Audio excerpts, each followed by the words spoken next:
and welcome to World Insight, coming to you live from Beijing on CCTV News. I'm your host, Tian Wei. On today's show, after the earthquake, relief efforts continue in Nepal as the country looks ahead to the long process of rebuilding. Tragedy remembered. 7 years after the devastating earthquake, we visit Wenchuan, China, and find out locals are dealing with the legacy of the disaster. And boosting economy. China's central bank, the People's Bank of China, cut interest rates for the third time in 6 months in a bid to stimulate the growth. And what's going to happen next? We start tonight's show in Nepal, which has been rocked once again by yet another strong 7.5 tremor just earlier today, followed by 6.2 magnitude aftershock. It's a hard blow to a country already struggling to get back on their feet after a devastating earthquake, which killed thousands just a little over 2 weeks ago. So far, today's earthquake has claimed dozens of lives and also injured more than 1,000. Nature strikes again. A 7.5 magnitude earthquake shook an already stricken Nepal this afternoon, just 2 weeks after last month's devastating tremor that left more than 8,000 dead. The latest tremor has added to the body count, even across the border in India and China. In Kathmandu, it sent people rushing out onto the streets in panic. Just now, the big quake came, and we all ran out of the building to keep ourselves safe. We are just trying to contact with our family members whether they are okay or not. Over 16,000 people were already injured in the previous quake, and at least 3 million are now in need of basic supplies to survive. After shocks since the April 25 earthquake, about 160 in total, has made rescue and relief efforts difficult and slow. Massive landslides and avalanches in some popular trekking areas have also forced suspension of rescue work and cut off remote areas. Many survivors have been grateful for the swift international response, but have complained that their government has been inefficient. Luckily, the government has lots of help from the international community, from the multilateral agencies, from our neighbors India and China. So, the government just needs to get over its inertia and lethargy to treat this like a very, very serious emergency. China has sent over 400 relief workers and is helping formulate a post-disaster health and epidemic prevention plan. Beijing has given 650 tons of emergency relief supplies such as tents, generators, and water purifying equipment. China has also said it plans to aid Nepal in reconstruction and resettling the earthquake victims. As a neighbor of Nepal, China has extended unselfish help to us. The Chinese rescued people who were trapped and provided them with tents, food, and medicine. The most important thing is that the Chinese have rescued those who were trapped. We hope China can continue to help us with Nepal's post-quake reconstruction and epidemic prevention. Nepal has said it has set aside 200 million towards the cost of the first phase of reconstruction, which could cost as much as $2 billion. That figure could well increase in the coming days, as the extent of the casualties and damage of today's quake are gradually unearthed. And for more on what's going on in Nepal right now, we are joined by Mr. Lawrence Rom, who is the founder of Himalayan Consensus Institution, which is aimed at protecting ethnic diversity, culture, and also the environment in Nepal. And also we are joined by Professor Liu Baocheng, Dean of the Center for International Business Ethics from the University of International Business and Economics. Meanwhile, in Atlanta, United States, we have Mr. Prashant Jha, who is the associate editor of Hindustan Times. He's originally coming from Nepal, also writing a book about the battles of New Republic, which is a contemporary history of Nepal. Welcome to the three of you, gentlemen. This is a very devastating day once again for the country of Nepal. Another aftershock 7.5 followed by another one, 6.2. Any of this would, in a way, demonstrate a whole country, but this is so many that we've already seen. What does it mean, Mr. Jha, if I could have your opinion coming from Nepal, for the already hard reconstruction and also rehabilitation process? As you said, it's tragic. You know, Nepal does not need more tragedies. We have just been, we have not recovered from what happened on April 25th. As your report said, millions are homeless. Over 600,000 houses are destroyed.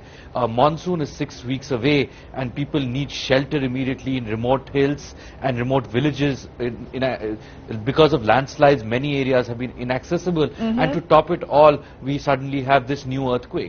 And this just sets back the relief reconstruction efforts that had just been launched. You know, we had moved from rescue and relief to reconstruction now, but we will now have to again go back to rescue to get those people who have suffered today. Exactly. So over 40 people have already died because of today's quake, and it sets back our efforts. Yes, Mr. Braun, I think Mr. Jha mentioned something that I need to follow up with you as well, which is what should be the priority now? Reconstruction and also rehabilitation had been decided as the target, but now, once again, devastating earthquakes happened. When they are mixed up, can the Nepalese handle it with the current capabilities?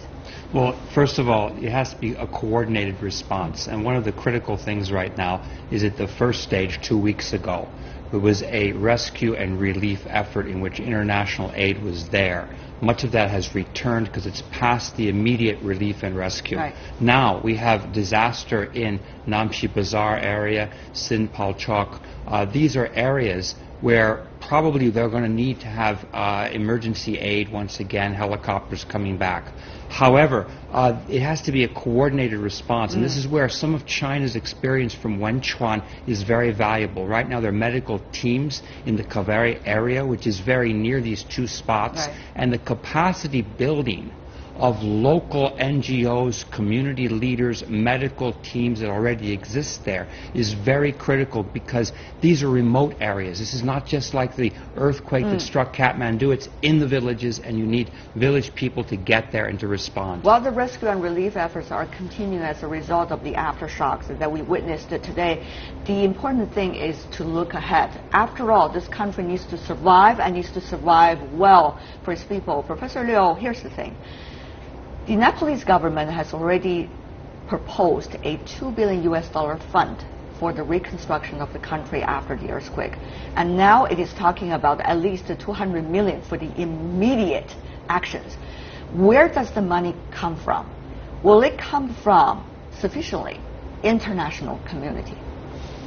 Well, I think first they have to offer whatever they have, and the commitment of $200 million is a very strong gesture from home, and because they are still heavily relying on international aid even during normal times, so therefore the world community will have to offer their hands, and merely by self-reliance they cannot come across. Absolutely. We know there's going to be a finance conference tomorrow on Wednesday about exactly how this fund will be established and will be provided by the international community. But let me go back to you, Mr. Jha, because there has been debate, and that has been reported also in the international press, about what is the right process to go, what is the most efficient way, because the Prime Minister have this relief fund. This is the government way. Meanwhile, some donor organizations and so-called friendly countries do not necessarily want to go through this process in order to donate. And that is seeing a, in a way, showdown, some even use the word at the moment, about money not coming in, and the government is not necessarily having the support of NGOs, particularly international ones. Help us to understand your understanding of this situation. What does it mean, really, for our mission? Absolutely. You know, there is this tension. The government wants to control the process, and you know, Nepal has an elected government. The state is a legitimate democratic state, and it wants to control and coordinate the relief and reconstruction effort. So it argues that the aid that is coming in and the pledges, the financial pledges that have been made by the international community, should translate into fund transfers into the Prime Minister's relief fund. But the many sections of the international community feel that the state has been corrupt, the government is dysfunctional. Your report talked about the inertia and the lethargy. So there is a temptation in sections of the international community to bypass the government and to create a parallel process and go through NGOs and INGOs, right? And this is something that the government is not comfortable with. And what has happened is that despite enormous financial pledges that have been made by many donor countries, a lot of that money has not come into the Prime Minister's Relief Fund. It has gone into, those pledges have gone into NGOs and INGOs. So there is this tension that is emerging, and I think the solution has to be, there has to be a balance. The government cannot be bypassed. At the same time, the government cannot control every element of the international assistance that is coming in, and it must bring the international community into confidence. Well, this is very interesting, a balance you're talking about, Mr. Jia. And by the way, what exactly is the international community we are talking about? Mr. Liu here, Professor Liu, let me ask you, because we witnessed some similar situation when Haiti was also suffering from an earlier earthquake. And during the reconstruction and also rehabilitation process, the money coming from certain members of the international community really are not going through the government channel. As a result, even today, this crisis is still going on in that country. So this is the argument coming from those for the government channel. There are, of course, different reasons that others would argue why they shouldn't go through the government channel. But at this critical stage, I mean, debate should be needed as long as it's healthy, but the thing is, how can we get things done and get things done efficiently? We're talking about lives here, Professor Liu. Yeah, I think coordinated efforts is a priority, but in the meantime, transparency is equally important to really to shore up the confidence of the international community, and also the will of the donor will have to be respected. So therefore, given the current situation, rationally, what is the best approach? The coordinated efforts. However, due to certain mistrust, I think as long as they are contributing to the welfare and relief of these people, and they should be permitted. Here's the thing. Where does the money come from? This is the most practical thing that we are talking about here. Some suggest, of course, there are the friendly countries, including China, India, and several others, and also international donors that can help. But also, there are new ideas, for example, with AIIB. After all, Nepal is one of the 57 founding members of AIIB. Of course, at this moment, the structure of the Infrastructure Investment Bank is still being finalized. The rules are being finalized. But the thing is, can Nepal, in a way, get this support? I'll clarify a point because it's related to this question. Go ahead. First of all, the Prime Minister's office has opened up channels for aid to come directly to NGOs. It has to come to Nepalese NGOs. There's a lot of NGOs and interest groups that are vying for influence in Nepal. Nepal is between the tiger and the dragon, India and China. It's a very important location strategically in everybody's agenda.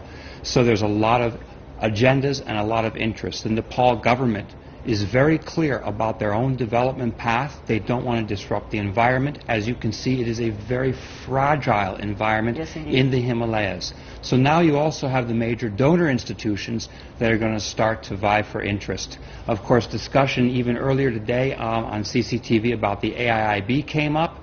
The Asian Infrastructure Investment Bank can play a role. Of course, Nepal is looking to them, and just a little while ago, news has come out that the IMF has created an immediate relief fund for Nepal, also vying for interest. Of course, these are different agendas. And I think while infrastructure roads are critical, right now this is the biggest headache because the road system into China to Nepal has been struck today even harder than the previous quake, and that has disrupted the supply lines, medical lines, which are absolutely critical, especially in this monsoon rain season. So your point is? My point is there are different forces. IMF, AIIB will all be looking for influence, but the Nepal government will want to control their own redevelopment process. And among the people in the street, the word Nepal Rising has been really a sort of voice of solidarity. Local NGOs have done a heck of a lot on the ground. All right. We have also been hearing reports coming from Nepal about the Nepalese government suggesting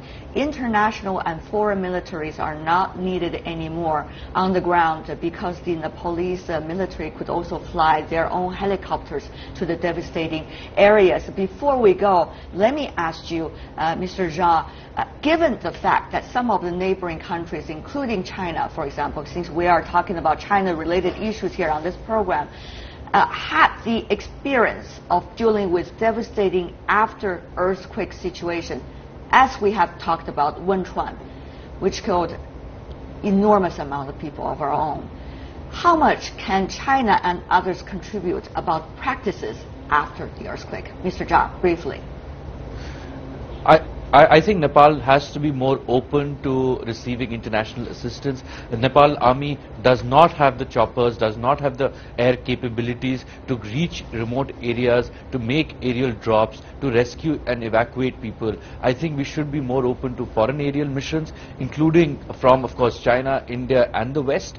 I think, as you said, China has suffered an earthquake very recent, 7 years ago. Today is an anniversary, and which killed many people. We have to get the best practices from across the world, and we have to be more open. Sovereignty is important, and the government has to be at the center of relief and reconstruction efforts, yet the government has to be open to the experiences that all our neighbors and friends have gone through. Professor Liu, shock-resistant housing, building infrastructure. Chinese have learned a hard lesson during the after the Wenchuan earthquake. How much really can China contribute in that regard? I think, it can be regarded as on two phases. For the first phase, people need shelter, particularly with the coming monsoon rain season, and then they need a permanent housing. So I think China has really accumulated a huge amount of experience and also drawn from lessons that in the construction design and particularly in the location of the towns and the villages. Rehabilitate. Right. How can you do that? And the material selection, the organizational work, I think, which is even more important than the material and location. So they're and also prioritize, with different processes. I see. Obviously, another devastating day for the country of Nepal, but we are talking about the road ahead. We want to thank the three of you gentlemen for coming over to our discussion. Lawrence Fromm, Liu Baocheng, and also Pershan Zhang. Thank you very much, gentlemen, for being here. Thank you, Tianwei. Thank you. Stay with us here on World Insight. We've got more coming up, including Wenchuan remembered. 7 years after the devastating earthquake, locals deal with the legacy of disaster. And economic boost. China's central bank cuts interest rates for the third time in 6 months in a bid to stimulate growth. But will that happen? You're watching World Insight on CCTV News, coming to you live. May the 12th marks the 7th anniversary of a catastrophic earthquake that you've seen here that struck Wenshuan County in southwest China's Sichuan province. At least 100,000 people were killed, injured, or declared missing in the disaster. Now, 7 years later, CCTV's Liu Yang takes us to the epicenter of the quake in Yingxiu County over there. Lunchtime is the busiest for Yanghejiang's restaurant. People from all over the country come to see the rebuilding of this quake-stricken county and the people who remain 7 years after tragedy struck. Yang Hejiang is the sole survivor of his family, and the trauma has had a lasting impact on his life. After the earthquake, everything had to be rebuilt from scratch. We created a better living environment with our own hands. The country gave us the house to live in, but we need to work hard in the life if we want it to get better. Yang has since remarried and now is father to 2 beautiful girls. Life seems to have restarted and come back to some sort of normal. With this small restaurant running, the family is also using their own apartment as bed and breakfast for travelers.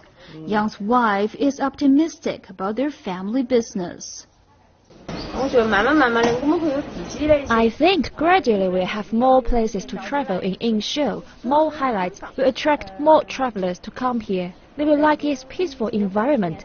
I hope our children will grow healthily. From immense scale destruction to today's full recovery, the peaceful streets, rows of brand new apartments, the once distracted county is now a travel destination. We see from their eyes the resilience and the strong hope for a better future ahead has certainly kept the local residents positive through grim times. I hope my hometown won't have another disaster. I hope the mountains get greener, the polluted water cleaner, and the smoky sky more blue. It will give us peace in our hearts. In 2009, the rebuilding process started, with the government issuing the overall plan for the post-Wenchuan earthquake recovery and the reconstruction. Yingxiu was the epicenter of the quake. Other areas such as Wenchuan and Beichuan counties were also affected severely in 2008. According to government data, $137 billion was spent on the rebuilding quake-affected areas. 7 years after disaster struck, the psychological rebuilding process is still ongoing. But there's hope, at least for some locals, that things will one day seem normal again. Liu Yang, CCTV, Yingxiu County, Sichuan Province. As long as there is hope. Stay with us here on World Insight. Our final segment is Straight Ahead. Boosting the economy, China's central bank announces yet another interest rate cut in a bid to stimulate growth. We'll see what's happening next. Welcome back. For our next topic, we stay in China, where the central bank has made a big announcement. The People's Bank of China is yet again lowering benchmark lending and deposit rates for financial institutions. It's the third cut in the last 6 months and comes as economic growth rates continue to slow. A bid to boost the economy. With growth rates on the downward slide, China's central bank is taking action. Benchmark lending rates have been cut by 25 basis points to 5.1%, the third reduction since November. One-year benchmark deposit rates have also been cut by the same amount. The new rates take effect from Monday. Bank officials say the move aims to spark economic activity by lowering the cost of borrowing for the real economy. These measures have been implemented because economic indicators from the first quarter show downward pressure on the economy. One key source of these pressures is the manufacturing sector. Profits are shrinking, but financing costs are still relatively high. These rate cuts will lower the cost. The rate cut coincides with moves to raise limits on what banks can pay savers. It's hoped all these measures will provide a boost to the economy, with growth rates on course to hit their slowest in a quarter of a century. Some are calling it the Chinese version of quantitative easing, but Chinese experts say this isn't the case. So far, the policies we have adopted are still normal measures to combat slowing economic growth over a short period of time. It's misleading and not scientific to compare these measures with the quantitative easing Western countries adopted after the financial crisis. One sector that's set to benefit the most from the cuts is the country's sluggish housing market. Cheaper bank loans, together with lower down payments, will likely boost consumer confidence and increase home sales in major cities. But now, the big question is whether those rates are going to drop even further. I believe there is still room for 1 or 2 more interest rate cuts, and I believe the sluggish growth will improve in the second quarter, but we still need to adopt a series of reforms. Before today's rate cut, it had just been a little more than 2 months since the central bank made the same move. It's too soon to say whether the latest cut will be effective, but with growth rates continuing to slow, the economy may need another boost in the near future. And for more on the latest situation of the Chinese economy and the Chinese policy about it, we are joined in the Beijing studio by Mr. Xu Sitao, who is the chief economist at Deloitte China. And also in New York, we have Mr. Max Wolf, professor of economics at New School University. Meanwhile, in Singapore, we have Dr. Tan Yip, co-director of Asia Competitiveness Institute at National University of Singapore. Gentlemen, welcome to our program. First of all, Mr. Xu, let me ask you about the interest rate cut from the PBOC. Many see it as a way to stimulate the Chinese economy, but how much really will a role that be? Well, first of all, China has many tools in her box, as Premier Li Keqiang has said, because inflation is very low. Commodity prices falling, unlike other emerging markets. So this is perfect for rate cut. More to come. I think this is going to be a new normal. More to come. I have to follow up a little bit. Of course, the PBOC will not make any statement about more to come, but what is letting you to believe so? More to come, exactly how many more do you think might be appropriate? So, for example, reserve requirement rate right now is about 15–16%. If you look at reserve requirement rate in late 90s, early 2000, it was 5%. So you could cut that by 10 times easily. All right, Mr. Wolf, listening to the Chinese analysts talking about the Chinese policies, what kind of impression you have? What do you make of this policy and probably more to come, quote unquote? Sure, so I do think we're seeing very measured action from the PBOC here, so they're giving themselves a lot of runway. I do think it's ironic and confusing to some commentators that the U.S. is now about to begin a very timid normalization of interest rates, which involves raising them here, and has backed off of its quantitative easing, just as the second and soon-to-be largest economy in the world in China moves in exactly the opposite monetary policy direction. That's caused some confusion. I do think in order for this to be fully effective, you're going to need to see a little bit more aggressive fiscal policy component to come alongside the monetary policy interventions. But I would also expect at least 2 more monetary policy interventions, although I think they'll be gradual. I think they'll be very small and measured, like we've seen. And I think the idea is to stop as immediately as soon as you can. Dr. Yip, what do you make of this right balance, as Professor Wolf just mentioned, between the monetary and also the fiscal policies, which of course are 2 important, very important tools for the Chinese government right now? Well, I think the PBOC's lowering of interest rates itself is not enough. I think the cost of the problem to lower the cost of borrowing, and I think the banks' interest rates should be fully liberalized, that state-owned banks should not be protected. They should allow the market to decide the lending rate for customers. There are activities in unorganized money market where small and medium enterprise have to face very high borrowing costs. So I think if you stop protecting the state-owned banks, allow interest rate to be freely determined by banks according to market forces, I think the small businesses can therefore gain lower borrowing costs, and that will help their business. Well, this is the right logic, yes, indeed, Dr. Tan, but the right logic might not happen overnight, as is the process to implement all of these possibilities. Therefore, let me ask you, Mr. Xu, compared to that, what do you think about the immediate effect of the current policies? And how is this woven together with what Dr. Tan just mentioned? Sure. Of course, what he mentioned is not the whole picture. There are many other things to be done also. Mr. Xu. Well, basically, China is in the process of this very rapid interest rate liberalization, caused mainly by internet and grassroots movement. So at the same time, I think central bank is very much supportive. So for example, the last move, deposit rate can be as high as 150% of official rate. So I think China is doing interest rate liberalization. So of course, if you look at any country's experience in this environment, short-term interest rate have little room to fall. That's why you need to cut reserve requirement rate. And potentially, you may also have to adjust the exchange rate. And I think China actually is sacrificing a lot for not adjusting exchange rate, mainly for the sake of regional stability. Great point over there. Professor Wolf, you want to respond to that?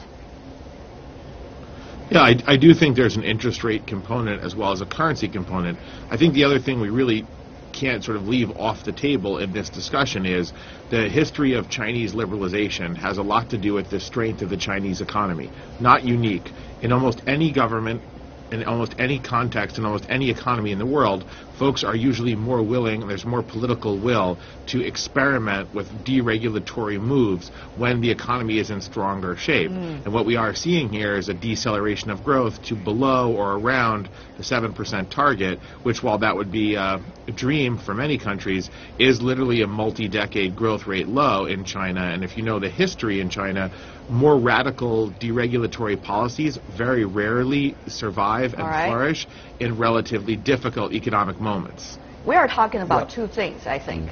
One is, what about the current policies that we see now with PBOC going to work for the short period of time to stimulate the economy, at least to a certain extent?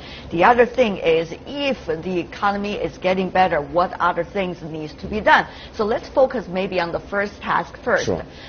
Mr. Xu, many consider this, as Professor Wolf just mentioned, not the best time of the Chinese economy, even though China argues it is going through a transitional period of time of the economic structure. The thing is, can this rate cut be regarded as a quantitative easing, QE, as they say, measure coming from China? Or is it in any way comparable to other economies while they are facing some economic difficulties? Well, I mean, first of all, it's not quantitative easing based on a Western definition, because interest rates are way above zero, right? For example, deposit rate is between 2 to 3%. Right. But at the same time, China has been using so-called quantity to control credit. At the same time, and in fact, according to the latest announcement from Ministry of Finance, has to do with maturity extension, so on and so forth. So what the central bank is doing, and what the central bank will be doing, effectively lowering the risk of local government debt and corporate debt. So you may argue central bank indirectly is purchasing local government debt. But this is not the Western style quantitative easing. Yeah, exactly. We need to explain all of things so our international viewers Yeah. would understand exactly what is the nature of this policy. Dr. Tan, you want to say something? Yeah, I think the exchange rate appreciation should be slowed down. You know, that China is getting into new normal of 7%, but at the rate it is going, I'm afraid it is not new normal, it's abnormal growth when it declines so rapidly. So I think China have to think of ways to contain business costs through lower interest rate and move the production into central and western China to restore export competitiveness. Now, if you don't do that, the new normal will turn into abnormal time where potentially you may sink into the middle income trap. All right. When your export is no longer competitive and your currency appreciates too quickly. We are going to talk about the middle income trap or not in our later program. But let me ask you this, Dr. Xu. This is interesting because all the others are more concerned about Chinese economy than the Chinese are at this moment, because the Chinese see it as a transition, while others see, well, your numbers have changed so dramatically. So how much really the number does matter to the Chinese? 7%. I don't want you to go into a whole paragraph of explaining the 7%, but exactly, does this number that we are having right now really alert us at all? No. I think a lot of China watchers are attaching too much importance to the 7%. The reality is unemployment rate is now rising. Labor market actually is doing very well. So at this point, I don't think we should be worried about whether it's 7% or 6%. I think this is a new normal. We should just embrace it and do what needs to be done. Yes. And talking about what needs to be done, earlier we also heard from our panelists talking about the middle income trap. Yes, indeed, we've also hearing some of the Chinese finance officials talking about that. Earlier, in late April, Chinese Finance Minister Lou Jiwei, in fact, warned that China may be on course toward the middle income trap.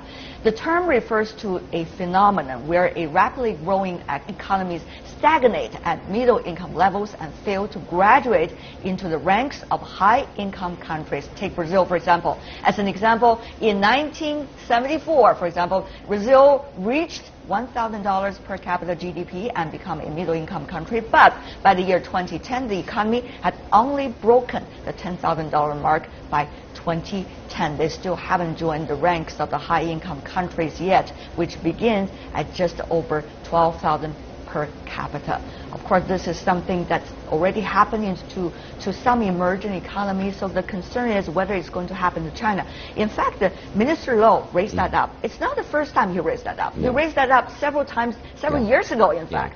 The thing is, are we getting closer to the danger that Minister Lou was worried about?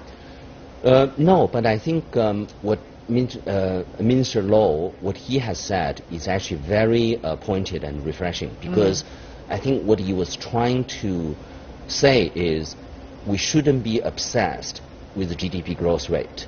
If we are so obsessed with GDP growth rate, then we will have a lot of wet elephant project. So in the end, productivity growth is not catching up. So in fact, before, actually right after he became the finance minister, I think he said in one of the informal occasions, it's okay, even economy growing at 6%. So I really believe. But this is not a signal for our international investors right now, because that's a kind of way of illustrating. My interpretation is just we should be relaxed, just not obsessed with this 7%. Relaxed on number, but certainly not relaxed in terms of actions to take in order to make sure the system works. Dr. Tan, your input here. Yeah, I think we have done some work on middle income tax, middle income traps for Chinese provinces. I think it's not useful to talk about middle income trap for China as a whole because the states, the provinces are so diverse. So we've done some work on middle income trap by province. And Guangdong province is unlikely to be in middle income trap. So this is some of the work we have done, and we are continuing to do more at subnational economies level. Okay. So if you don't improve your productivities, if education not continue to be widespread, and potentially some provinces in China may get stuck in the middle income trap. So this is very real.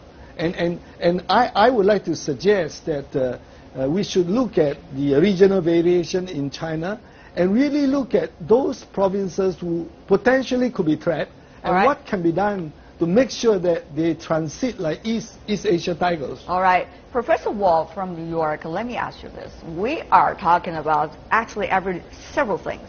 One is the immediate task, what policies can do to stimulate the economy. Yet we are not concerned about the slowdown of the growth because it is part of the transition. And meanwhile, we're also talking about the next part, which is what are the policies need to be solicited for the overall general development of Chinese economy. Professor Wolf, what do you make of this middle income trap concern? And secondly, is China getting closer or ever away from it, given the policies you have just witnessed? So I think it's always wise to be concerned about the middle income trap in all circumstances because it is a real phenomenon and we've seen it many times, and there are certain things about the Chinese development story that mean we should be very nervous. That being said, the productivity growth, the education growth, and I think really ultimately the ability to move up the value-added chain in production is what delivers people from the risk of the middle income trap, and probably no one has done that better in 20 years, move up the value creation chain and the value added game than the Chinese economic story. So I think the Chinese are uniquely able to avoid it, but it's always a real risk. It's always something one pays attention to, and if you don't, it's dangerous, and you don't want the macro economy to remind you of that. In terms of the lower growth, I think, look, the global economy is going through a structural change, in part led by just shifts in who's powerful and where commodities come from and who's the workshop of the world. China is a leader in the emergence of a new global structure, but China herself is going through a difficult transition. If you don't have lower GDP numbers, then you're not really going through the transition. So it's short-term pain for long-term gain. It is the right type of scenario to see. However, just because you have short-term pain doesn't always mean you get the long-term gain. Exactly. That's the right logic I think you have just mentioned. Before we go, Mr. Xu, let me ask you this. We've seen all the policies smartly being proposed and also taken place in China.